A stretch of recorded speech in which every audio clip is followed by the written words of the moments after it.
E aí, minhas queridas e meus queridos, tudo bem? Vamos continuar nosso estudo dos gases. Vamos entrar agora na parte do estudo da primeira lei da termodinâmica, que basicamente é o início do estudo das máquinas térmicas. A gente ainda vai continuar hoje numa parte um pouco mais técnica, né? Estudando o trabalho realizado por um gás enquanto ele se transforma e depois vamos estudar a primeira lei da termodinâmica, que nada mais é do que um estudo da conservação da energia da transformação gasosa, certo? Quando um gás passa por uma transformação, tem sempre uma quantidade de energia que ele retira de uma fonte ou ele cede para uma outra fonte, e nesse processo tem trabalho sendo realizado pelo gás ou trabalho sendo realizado sobre o gás. Isso a gente vai entrar mais em detalhes depois, beleza? Então vamos lá. Tá? Então imagina que eu tenho aqui um recipiente, tá? Ele tem um gás que inicialmente está a uma temperatura T0 e apresenta um volume V0. Tem um êmbolo que encerra o volume do gás, certo? Mantém ele ali, né? Só que esse êmbolo aí está livre e a gente vai desprezar quaisquer forças de resistência, forças de atrito que possa haver entre ele e as paredes do recipiente, beleza? Aí que eu faço? Vou colocar uma fonte de calor.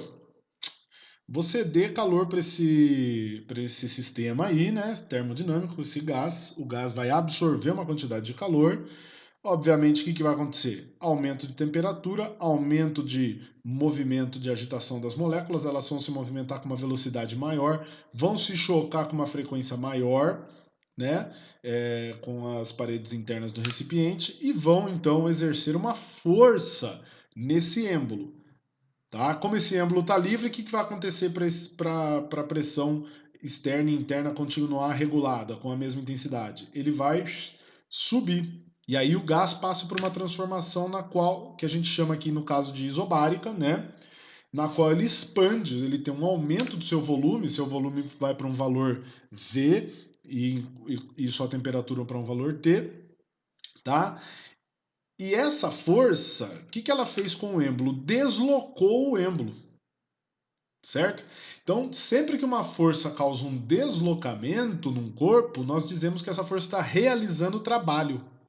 Então, o sistema tem uma quantidade de energia que ele está utilizando para empurrar algum corpo, empurrar alguma coisa, nesse caso é o êmbolo. Tá? O trabalho vem daí, tá? Então, como a gente sabe lá da mecânica, o trabalho a gente calcula pelo produto, né, da força pelo deslocamento, né? E aí agora falta a gente explorar um pouquinho o que é essa força e quem é esse deslocamento no caso do gás, beleza? A gente vai representar a força aqui, o trabalho aqui pela letra W, tá? Mas a gente pode representar ele também por aquela letra tal, beleza?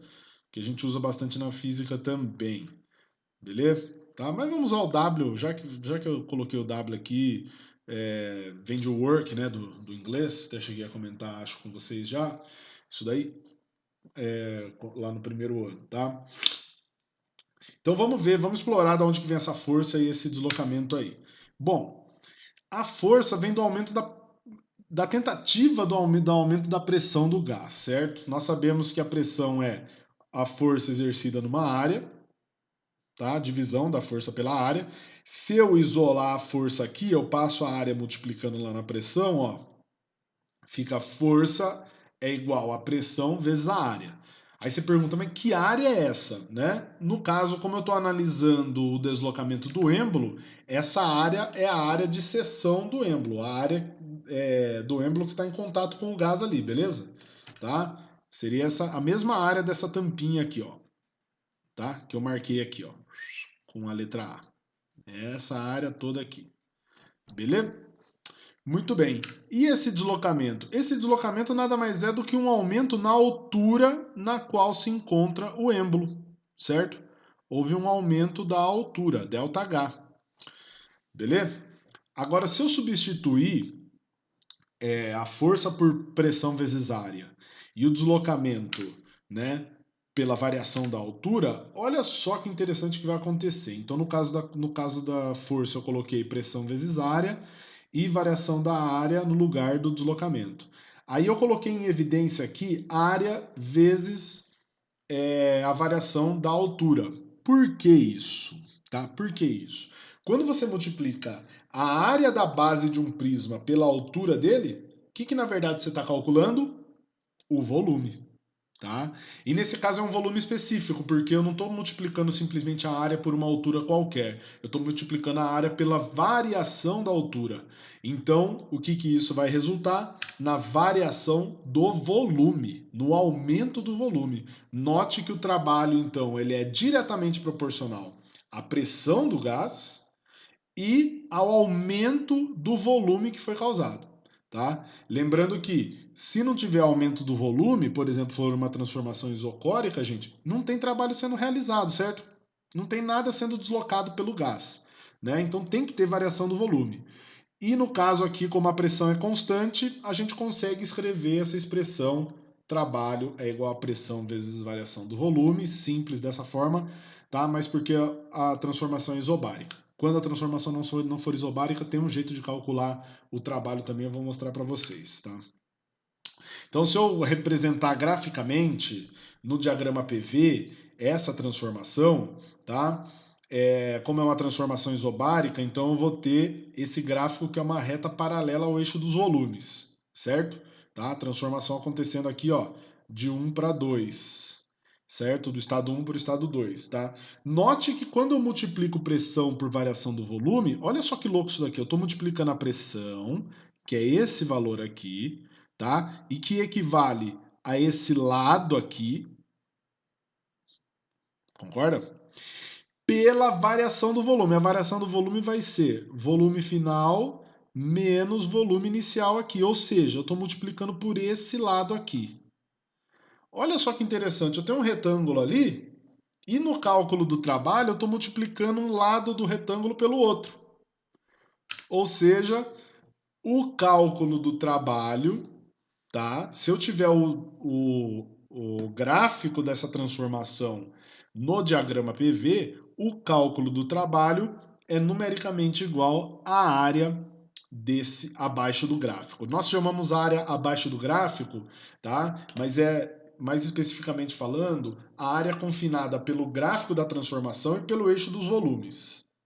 Beleza? Tá? Normalmente a gente fala área abaixo do gráfico porque a gente sempre vai colocar o eixo dos volumes, né, no eixo das abscissas. Por isso que a gente pode falar área abaixo do gráfico também. Beleza? Muito bem. E quando não for, né, quando não for uma transformação isobárica, o que a gente faz? Primeira observação ali. Se na transformação não há diminuição no volume, né, há uma diminuição do volume, então a variação do volume é menor do que zero, ou seja, negativa, então o trabalho vai ser negativo. Então seria o caso do êmbolo estar diminuindo, abaixando. Imagina que eu tiro essa fonte de calor depois. E aí o que acontece? O sistema começa a perder calor para o ambiente. O que vai acontecer com aquele êmbolo? Ele vai voltar para a posição original, certo? Beleza? Então ele vai descer. Vai ter uma diminuição do volume, o ΔV é negativo, portanto o trabalho vai ser negativo também. Aí é o caso de um trabalho sendo realizado sobre o sistema termodinâmico, sobre o gás. Quando a gente vai falando de máquinas térmicas, na próxima aula, a gente vai analisar isso daí com um pouco mais de cuidado. Mas vamos lá. E se o gráfico for uma coisa maluca dessa daí, ó? Tá? Como que a gente pode calcular, tá? É calculado da mesma forma, tá? A gente pega essa área S aí e calcula ela, né? Você deve estar se perguntando, mas como é que eu calculo a área dessa figura geométrica, dessa figura maluca aí, porque é uma curva doida, tá? Como que eu posso fazer? A ideia vem do cálculo integral, tá, gente? Que é uma coisa que vocês vão estudar, eu sei que aí aproximadamente 92,73% dos alunos que estão assistindo essa aula vão fazer física, né? Certo? Então vocês vão estudar lá no cálculo 1 ou no cálculo 2, cálculo 1 se for anual, né? Cálculo 2 se for semestral, você vai ter cálculo integral e você vai conseguir calcular a área e o procedimento é esse. Tá vendo cada um desses retângulos aí, gente? Cada um desses retângulos, né? É A área de cada um desses retângulos é uma multiplicação da pressão por uma variação do volume, então é um pouquinho de trabalho. Então, o que você faz? Você vai diminuindo a base de cada um desses retângulos de forma que você vai encaixando um número cada vez maior de retângulos embaixo do gráfico, tá? E a área do retângulo a gente consegue calcular. É um lado vezes o outro. P vezes ΔV, certo? Quando você tiver um número suficiente de retângulos que fique com uma aproximação bastante boa, você calcula a área de cada um desses retângulos, soma todas elas e você tem a área abaixo do gráfico. Beleza? Professor, a gente vai fazer isso? Não, eu estou mostrando só para você ver da onde que vem, tá? Os gráficos que vão aparecer para a gente calcular serão o quê? Desse tipo aqui, por exemplo, né? Que aí você olha aqui, isso aqui é um trapézio, isso aqui é um retângulo, ou olha, eu tenho um triângulo aqui, entendeu? As áreas que vão aparecer para a gente calcular são figuras geométricas que a gente já conhece o cálculo da área, já sabe como é que faz. Tá? Eu só estou mostrando isso aqui para vocês porque eu acho que é interessante vocês saberem da onde que vem essa ideia de área abaixo do gráfico. Tá? Provavelmente lá no primeiro ano vocês já viram lá na cinemática, né? Na parte de trabalho também. Aqui é muito comum a gente usar isso daí para calcular o trabalho realizado, tá? Por um gás também. Beleza? Muito bem. Uma outra coisa que a gente vai usar bastante para analisar as máquinas térmicas é o trabalho realizado por gases que passam por transformações cíclicas. Então dá uma olhada nesse diagrama aí, tá? É um diagrama PV, não tem o nome nos eixos ali, mas é um diagrama PV. E aí você tem dois estados do gás, aí, o estado A e o estado B, certo? E você tem duas transformações quaisquer. Eu coloquei, na verdade, gente, duas funções matemáticas aí, escolhi para ficar com esses desenhos aí. Não dá nem para a gente falar que tipo de transformação que é. É uma transformação qualquer. Não é isotérmica, isobárica, isocórica, nenhuma dessas, tá? Beleza? Tanto que as três grandezas variam enquanto o gás está sendo transformado. Mas você tem duas transformações, uma transformação AB e uma transformação BA. Beleza? Se eu for calcular o trabalho realizado na transformação AB, eu vou pegar o gráfico da transformação AB e vou calcular a área abaixo dele, ou seja, a área confinada, essa área que está em roxo aqui. Beleza? Certo? Note que esse trabalho é positivo porque de A para B você tem um aumento, tá? Você tem um aumento do volume. Então o trabalho é positivo. Beleza?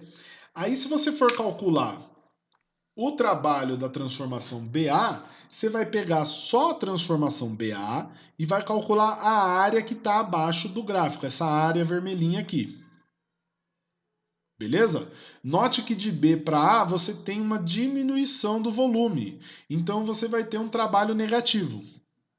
Qual que é o trabalho do ciclo, professor? O trabalho do ciclo simplesmente é a soma dos trabalhos de todas as transformações sucessivas que acontecem até o ciclo se completar, tá? Então o trabalho do ciclo, olha lá, é a soma do trabalho AB com BA. Só que o mais interessante é o seguinte, o trabalho da transformação BA é negativo, enquanto o trabalho da transformação AB é positivo. O que isso quer dizer?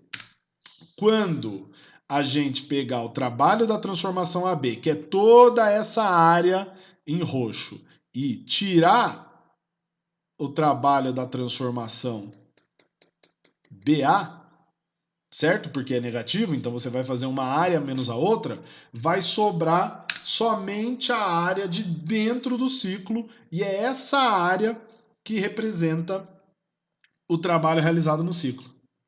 Legal, né? Beleza? Então, sempre que você quiser calcular o trabalho de um ciclo, você pode calcular diretamente a área de dentro dele. Você não precisa fazer esse cálculo que eu estou mostrando aqui para vocês, ó, que é a soma do trabalho de cada uma das transformações. Beleza? Muito bem, vamos para o nosso primeiro exemplo de aula. Me perdoem. Então vamos lá. Exemplo 1. Um sistema termodinâmico funciona por meio de ciclos com um gás operante que sofre as três transformações representadas no diagrama a seguir. Letra A. Determine o trabalho realizado pelo gás em cada uma das transformações. Vamos lá. Então, note que eu tenho 3 transformações aqui, né? Esse ciclo é um triângulo aqui.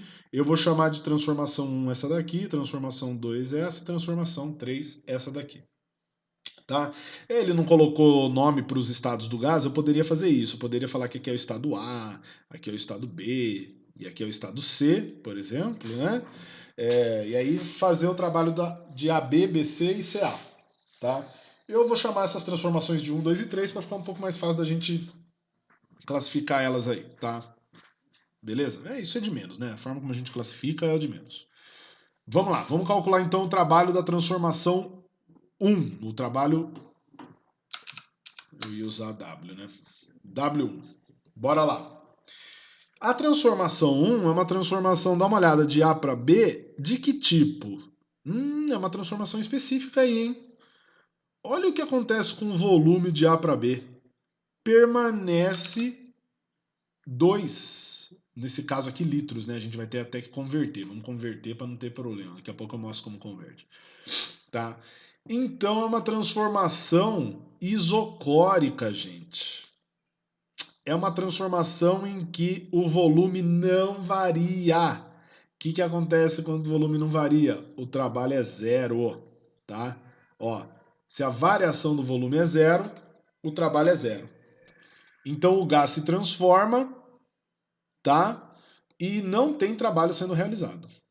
Beleza? Porque o volume permanece constante, tá? Nossa, que sem graça, professor. Pois é, mas enfim, é isso aí. Vamos para a segunda transformação, de B para C.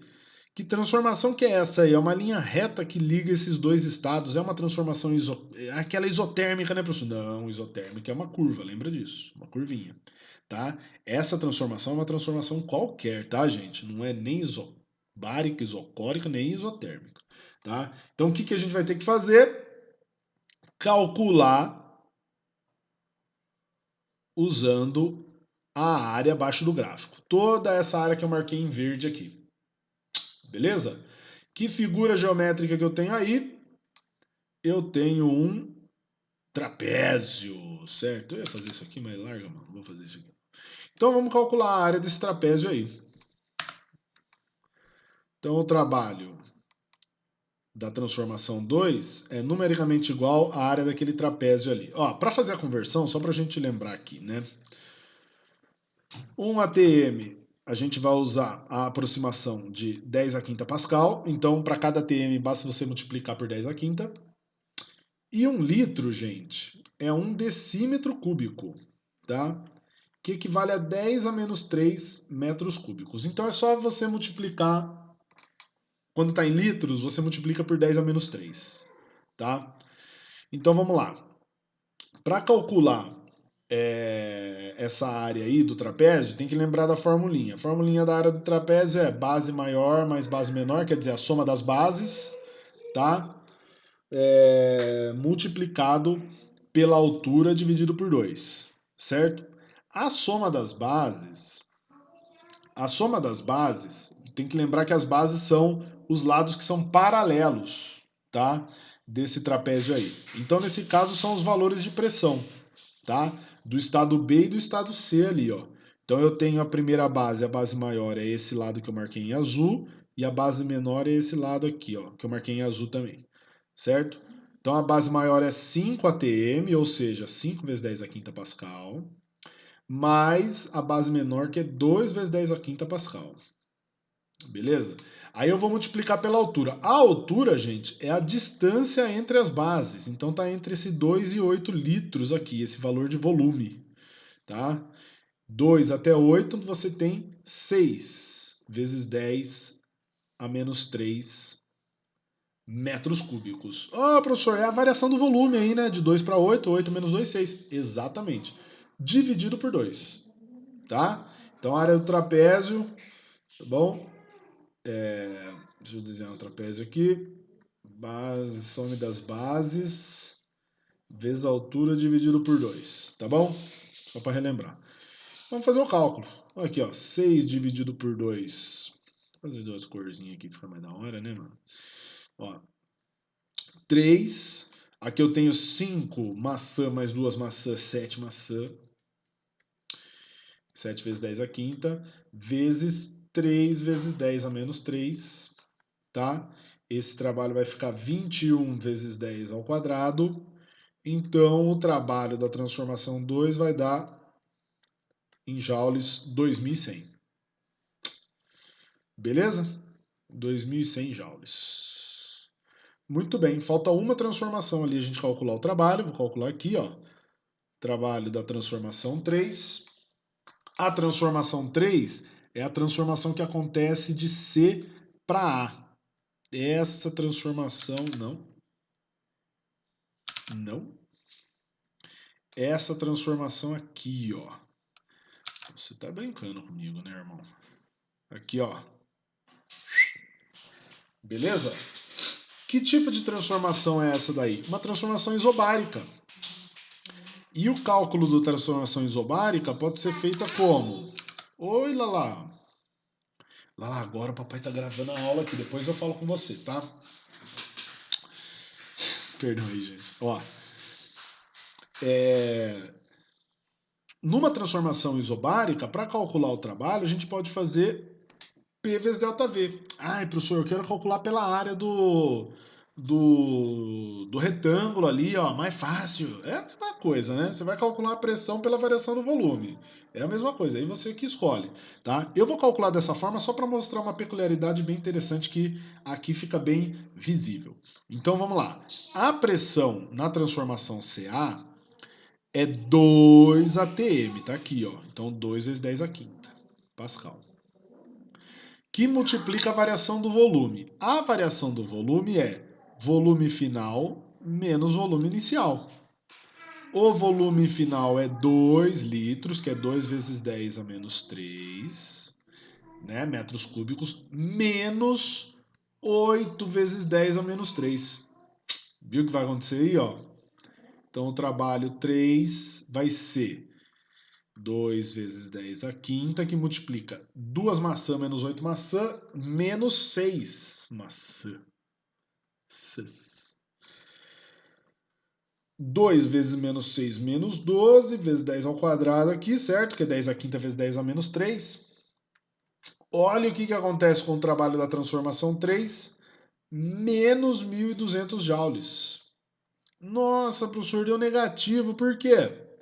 Porque olha o que está acontecendo de C para A. O volume está diminuindo de 8 para 2, né, gente? Né? Sacou? De 8 para 2. Por isso que o trabalho vai ser negativo. Há uma diminuição no volume. Você tem que tomar cuidado se você vai utilizar o cálculo da área, nesse caso. Porque não tem área negativa, né? Você vai calcular a área, ninguém pensa em calcular uma área negativa. Não existe isso.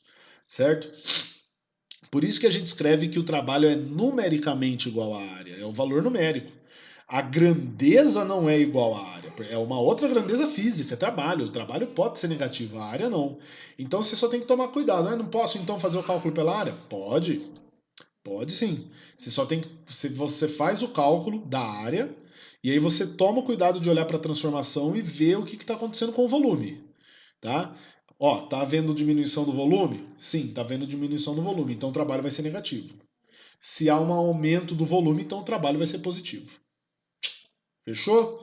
Muito bem. O que ele pede na letra B? Determine o trabalho realizado pelo gás a cada ciclo completo. Aqui, gente, como a gente já calculou o trabalho de cada uma das transformações, então eu vou calcular o trabalho do ciclo pela soma dos trabalhos, tá? Não vou calcular outra área não, porque nesse caso você poderia calcular só a área do triângulo que está aqui em rosa que eu acabei de marcar. Virou um Frankenstein aquele desenho ali, né? Boa sorte entender depois. Mas enfim, nesse caso a gente pode simplesmente somar os trabalhos de cada uma das transformações. Vai ficar quanto? 0 mais 2.100 mais trabalho 3 menos 1.200. E aí? 2.100 menos 1.200. 900 joules, certo? 1.200, tacou 800 lá, foi para 2.000 mais 100. 2.100. 900 joules é o trabalho do ciclo. Beleza? Se você calcular a área daquele triângulo ali, vai dar isso. Vamos ver se vai dar mesmo. Ó. 2 para 8, 6. 6 vezes 10 a menos 3. Que multiplica ali a variação da pressão, que é 2 para 5.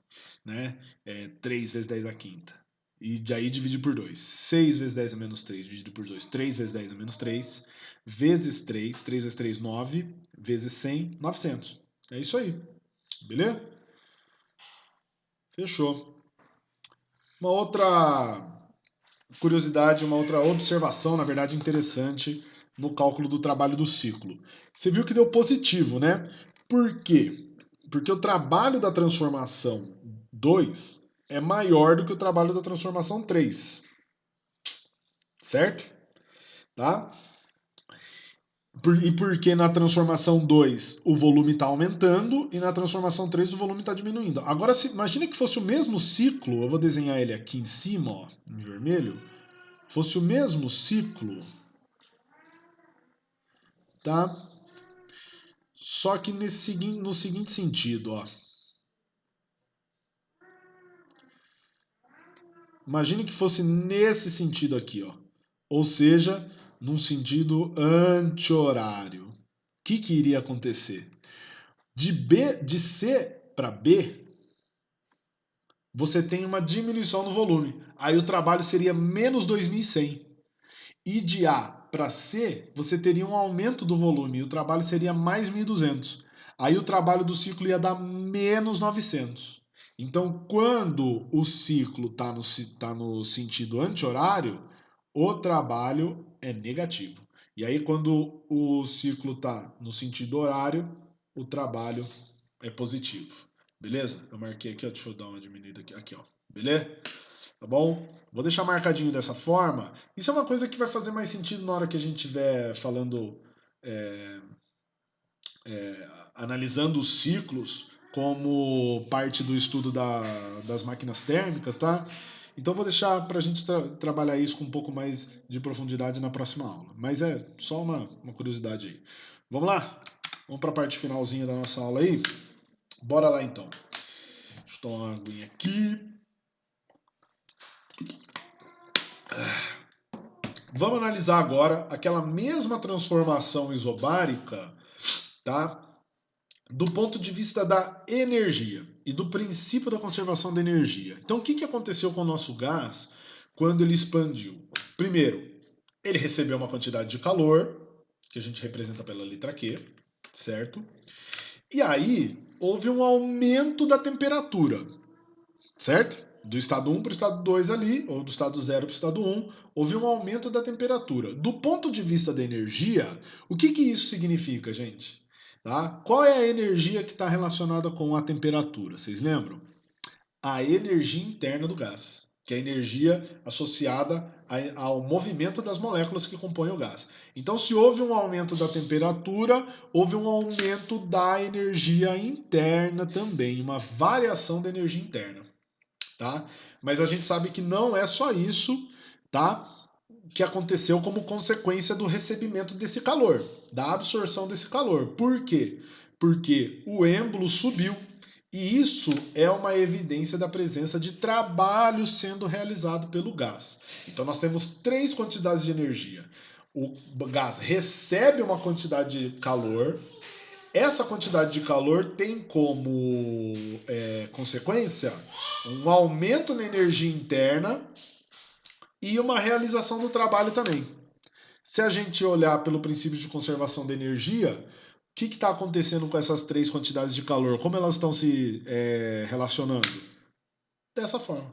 O calor se manifesta como um variação da energia interna e realização de trabalho.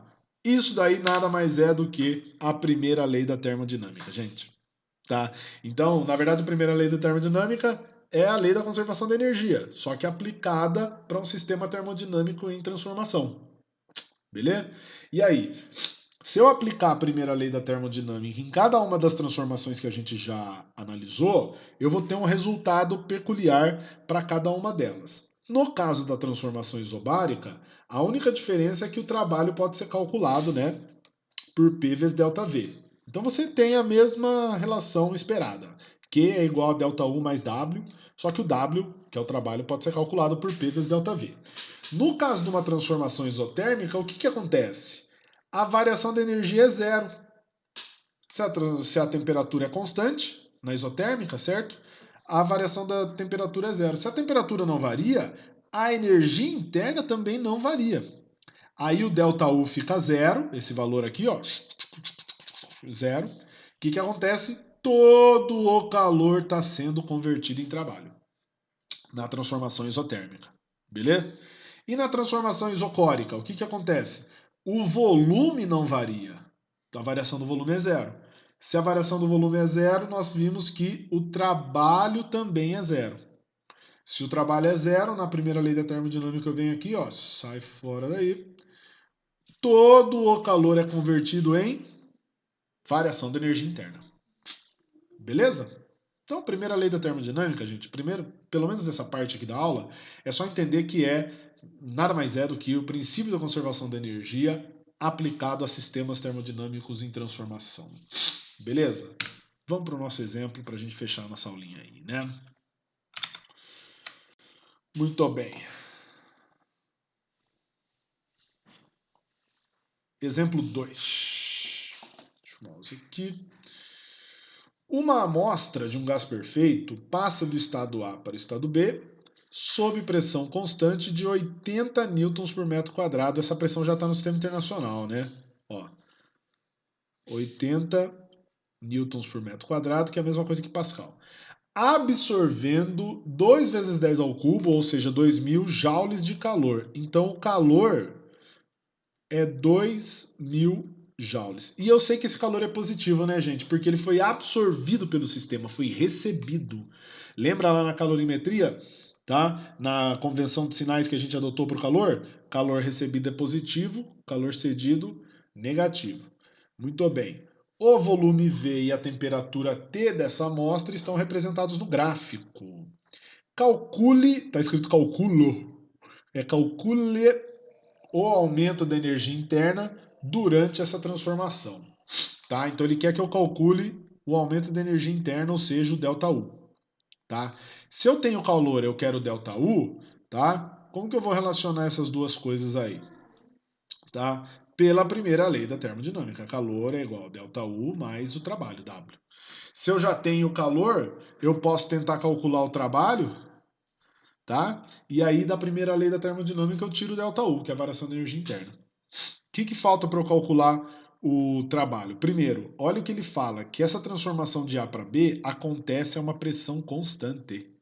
E o gráfico que ele fornece aqui, do volume pela temperatura, né, gente? O que é? Tá? É o gráfico da... Agora esqueci o nome do cara. Lei de Charles. Isobárica. Boyle-Mariotti. Gay-Lussac. Gráfico da lei de Gay-Lussac, certo? Transformação com pressão constante, o volume e a temperatura aumentam linearmente, são diretamente proporcionais, tá? Então, como a transformação é isobárica, o trabalho eu posso simplesmente calcular por P vezes ΔV. A pressão eu já tenho que 80. Qual que é o ΔV? A variação do volume. Dá uma olhada, ó. No estado A, o volume vale 10 metros cúbicos, já está no sistema internacional, e aumenta para 30, tá? Então, de 10 para 30, aumentou 20, certo? A variação do volume, 30 menos 10, 20 metros cúbicos. Então, o trabalho vai ficar pressão 80 newtons por metro quadrado, variação do volume 20 metros quadrados. O trabalho está resultando em 1.600 joules. Eu tenho trabalho, tenho calor, já era. Ó, vai ficar assim, ó. Primeira lei da termodinâmica, Q é igual a ΔU mais W. O Q é 2.000, ΔU eu quero encontrar, mais o trabalho, que é 1.600. Passo o trabalho lá para o outro lado, né? Vai negativo, 2.000 menos 1.600, que é igual à variação da energia interna. Quanto que dá a variação da energia interna aqui? 400 joules. Houve um aumento da energia interna de 400 joules. Note que está tudo certo a convenção de sinais que a gente utilizou, porque a temperatura também aumentou, né? De 10 para 30 aqui olhando para o gráfico. Se houve um aumento da temperatura, houve um aumento da energia interna. Beleza, galera? Então, para a aula dessa quinzena aí, era só isso que eu tinha mesmo. O segundo ano, essa semana aí, tá um pouquinho mais tranquilo mesmo. Essas próximas semanas, tá? Esse é um conteúdo mais tranquilo. Então, eu espero que vocês resolvam os exercícios da tarefa, acessem as demais atividades. Eu vou procurar mais simuladores com essa parte aí de gases, mas aquele simulador que eu passei para vocês ainda é útil para olhar essas transformações que eu estou falando, tá? E me procurem no caso de dúvidas, tá, gente? Por favor, me procurem lá, manda pergunta no chat, manda foto da resolução para eu dar uma olhada. Fiquem à vontade, o momento que vocês quiserem me procurem. Quiser tirar outras dúvidas de física também pode me procurar. E é isso aí, beleza? Então se cuidem, fiquem em casa o máximo que puder. O bicho tá pegando aí fora, hein, mano? Tá? Toma cuidado, falou? Um abraço, vocês, tudo de bom.